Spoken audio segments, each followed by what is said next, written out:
പിന്നെ ഇതിനകത്ത് വളരെ ഇമ്പോർട്ടൻ്റ് ആയിട്ടുള്ളൊരു കാര്യം നമ്മൾ സെലക്ട് ചെയ്യുന്ന ഹോബ്സ്, അതിപ്പോൾ ഇൻഡക്ഷൻ ആണെങ്കിലും ഗ്യാസ് ആണെങ്കിലും ഇതിൻ്റെ ഹൈറ്റ്, അതായത് ഏത് ടൈപ്പാണെന്നുള്ളത്. ഇപ്പോൾ ഇത് എന്ന് പറഞ്ഞു കഴിഞ്ഞാൽ ഇൻബിൽറ്റ് ആണ്. ഇൻബിൽറ്റ് എന്ന് പറഞ്ഞു കഴിഞ്ഞാൽ നമ്മളുടെ കൗണ്ടർ ടോപ്പിൻ്റെ അതേ ലെവലിൽ വരുന്ന രീതിയിൽ, അതായത് നമ്മൾ ടൈല് കട്ട് ചെയ്തിട്ട് അതിലേക്ക് ഇറക്കി വെക്കുക ചെയ്യുക. സാധാരണ നമ്മളെല്ലാ വീടുകളിലും കണ്ടിട്ട്, അത് നമ്മൾ പഴയ വീടുകളിലൊക്കെ ഉള്ളത് എന്താണെന്ന് വെച്ച് കഴിഞ്ഞാൽ ഇതിൻ്റെ മുകളിൽ വെക്കുന്ന സ്റ്റവുകളായിരിക്കും നമ്മൾ കണ്ടിട്ടുണ്ടാവുക.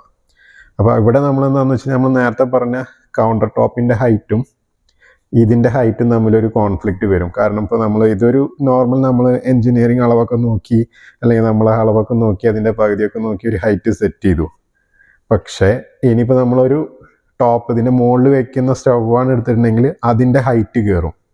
അപ്പോൾ പിന്നെ അതിൻ്റെ മുകളിലായിരിക്കും പാത്രം വരിക. അപ്പോൾ നമ്മൾ പാത്രം എടുക്കുമ്പോഴേക്കും ഇങ്ങനെയാവും. അപ്പോൾ നമുക്കിവിടെയൊക്കെ സ്ട്രെയിന് വരും. അപ്പോൾ നമ്മൾ ആദ്യം ഒരു തീരുമാനം എടുക്കണം നമ്മളുടെ ഹോബ്സ് ഏതൊക്കെയാണെന്നുള്ളത്. അതിനനുസരിച്ചിട്ട് വേണം കൗണ്ടർ ടോപ്പിൻ്റെ ഹൈറ്റ് കൊടുക്കാൻ വേണ്ടിയിട്ട്. കാരണം അല്ലെങ്കിൽ നമ്മൾ counter top correct height select ചെയ്താലും നമുക്കത് ഉപയോഗിക്കുമ്പോൾ ബുദ്ധിമുട്ടുണ്ടാവാനുള്ള സാധ്യതയുണ്ട്. അപ്പോൾ നല്ല ഇൻബിൽറ്റ് സാധനമല്ല ഉപയോഗിക്കുന്നുണ്ടെങ്കിൽ എപ്പോഴും കൗണ്ടർ ടോപ്പ് കുറച്ചും കൂടി താഴ്ത്തി കൊടുക്കണം. അതിൻ്റെ ഒരു സൈസിനനുസരിച്ചിട്ട് താഴ്ത്തി കൊടുത്തു കഴിഞ്ഞാൽ ഭാവിയിൽ ബുദ്ധിമുട്ടുണ്ടാവില്ല.